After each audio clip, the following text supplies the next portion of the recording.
chien les amis, il pleut et on s'en va sur la côte pour aller se protéger. On va vers Formia. On est à Ponza ici, mais tant de chiens.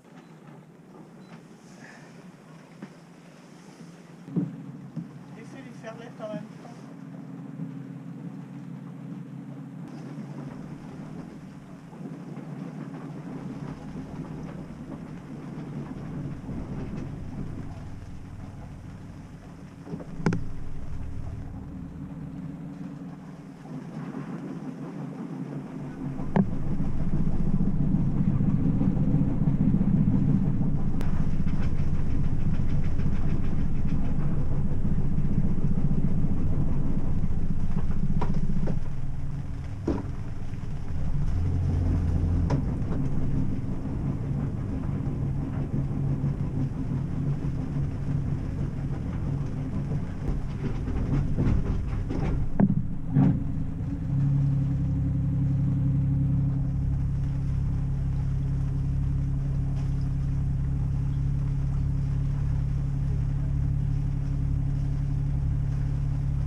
Un peu plus par là. Bon, on sera bien resté là un petit peu plus longtemps pour visiter plus amplement l'île de Ponza, mais la météo, c'est toujours la météo qui guide. Demain, c'est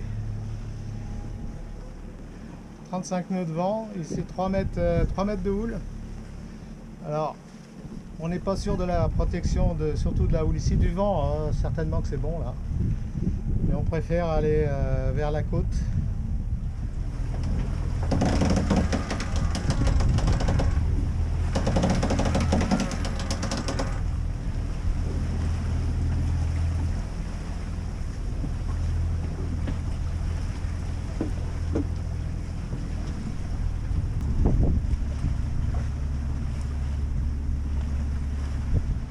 Bon bah je vais vous montrer l'île de Ponza.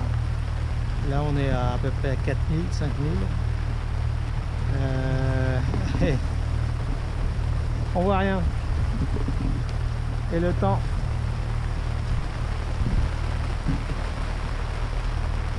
Bon, c'était le temps prévu, hein. C'était le temps prévu. Donc, aucune surprise.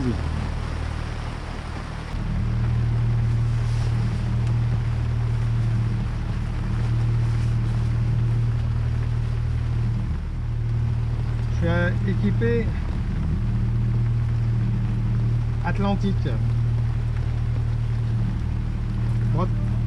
Bretagne.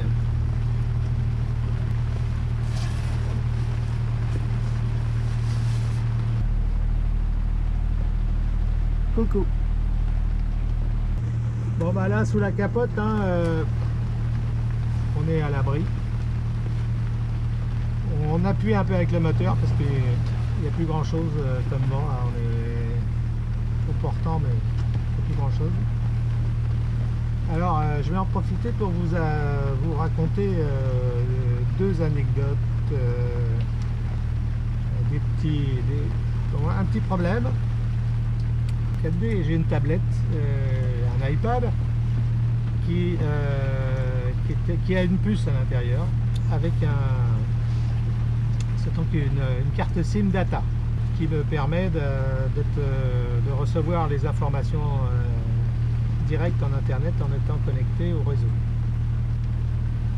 Donc parfait.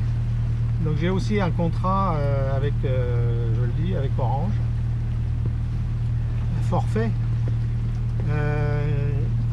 Alors aujourd'hui en Europe avec le roaming on n'a plus trop besoin d'utiliser le Wi-Fi puisque les forfaits français fonctionnent dans toute l'Europe avec une petite réduction de capacité de, je pense, de 20%, c'est-à-dire que si vous avez un forfait de 100 Go par mois, vous ne pouvez utiliser à l'étranger que 80. Donc je regardais mon contrat. Et comme tous les 6 mois chez Orange, c'est les prestataires de services, ça change constamment. J'ai vu que pour le même prix, le même prix du contrat actuel, je pouvais avoir 20 gigas de plus. Mais il fallait que je change donc le contrat, l'option. Donc c'est ce que je fais. Je fais ça en ligne, naturellement. Et là, on me confirme que j'ai un nouveau contrat et tout. Okay. Le lendemain matin, je vais pour faire charger mes fichiers Grip sur mon iPad. Et là, pas de connexion avec l'iPad. Je me dis, tiens, l'iPad a un problème avec sa carte SIM. Je réfléchis, je cherche. Je me dis, oula, il y a un problème avec Orange. Donc sur l'iPhone, j'avais 4 barres. J'étais en 4G, j'avais 4 barres. On avait l'antenne à Ponza juste à côté. Ça devait marcher. Donc je me mets en relation avec Orange sur le chat, là, sur le chat. Et donc je commence à dialoguer avec un assistant. Et là, on me dit, mais vous avez changé votre forfait. Ça annule automatiquement l'option data de votre tablette. Ah bah j'ai dit, là, elle est bonne celle-là. Vous auriez pu prévenir, quoi. Vous devriez avoir avant de faire ce choix de changer de forfait, vous devriez prévenir, attention, si vous changez de forfait, votre forfait data va être annulé et vous êtes obligé d'en souscrire un autre. Oui, mais pour en souscrire un autre, il faut le faire donc, naturellement en ligne et il faut le faire en France. C'est-à-dire qu'on vous envoie une nouvelle carte SIM, mais uniquement une adresse en France. Bon.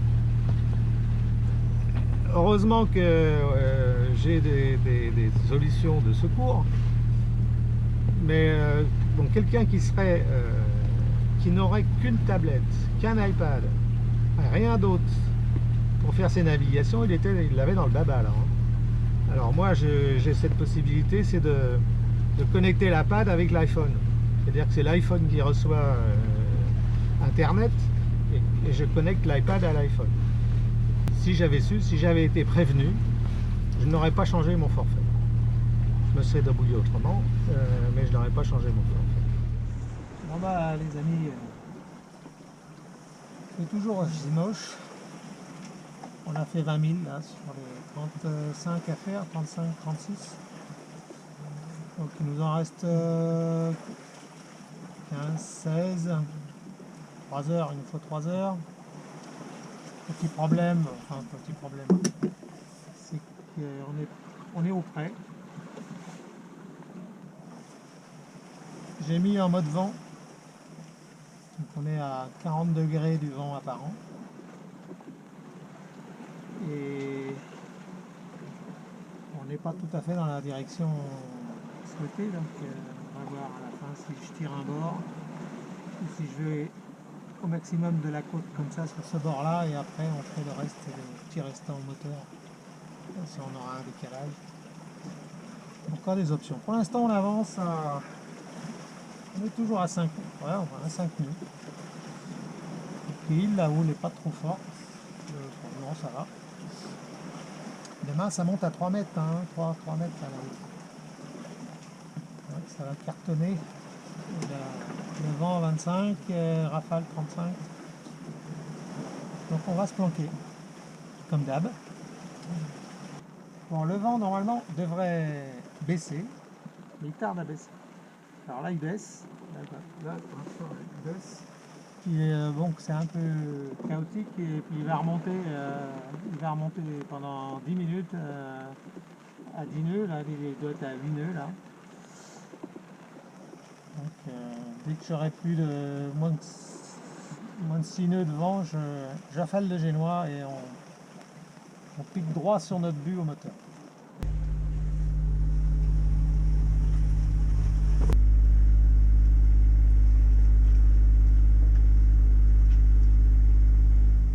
Alors nous nous approchons de notre point d'arrivée, nous allons passer d'abord par Guetta. Et ensuite Formia. On en a encore pour 1 heure et demie. Quelle heure il est? Ouais, 1 heure et demie. Alors, nouvelle précision, quand on navigue en Italie, les ports et les marinas sont tellement chers qu'on évite forcément d'aller dans les marinas et on privilégie tous les mouillages. Le seul problème, c'est quand il y a du vent fort, ça peut se gérer. C'est la houle. Quand la houle est annoncée, là, il est annoncé 3 mètres, il faut aller se protéger quelque part dans le mieux dans un port. Et là, il faut bien gérer avant la situation parce que les ports sont très très chers. Très chers. On n'a pas envie de dépenser plusieurs centaines d'euros simplement pour rester 2 jours dans une marina ici. C'est le problème. Alors, c'est un peu d'après ce que je lis, un peu de tout et n'importe quoi. Certaines manières, marina, les prix sont comme à Anzio, là, ça allait encore. Mais dans d'autres, on nous affiche, les prix forts, quoi.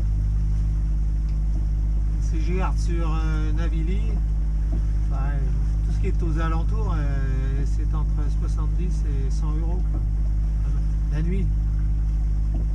Donc là, on a eu une information comme quoi à Formia, il y aurait un ponton de libre, gratuit. Et apparemment, il y a dans beaucoup de marinas toujours un ponton libre. Mais ça, personne ne le dit parce que sinon les bateaux n'iraient pas dans les marinas et sur les pontons privés, les pontons qui sont en concession là, et qui vous prennent pour des rois du pétrole.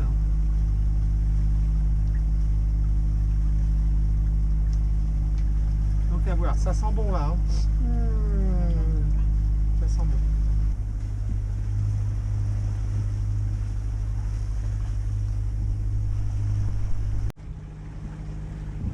Voilà, là on va tourner là autour. Là. On va tourner autour pour monter là.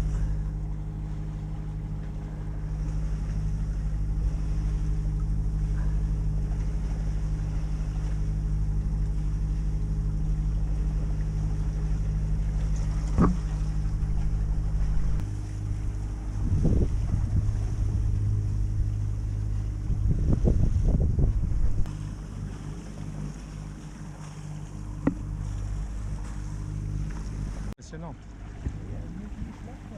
Impressionnant.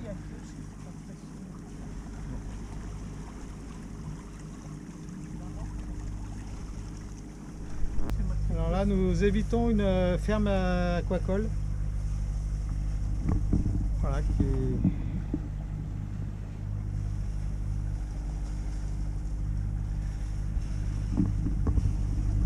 Alors cette ferme, elle est pas indiquée sur le GPS du bateau parce que les cartes sont trop vieilles.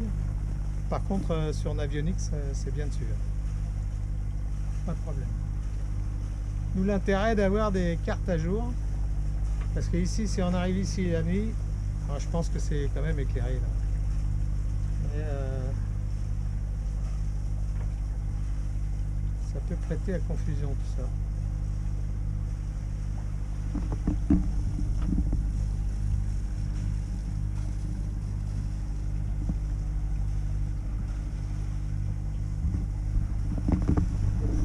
C'est la ferme à aquacole qui est juste devant le port de Formia.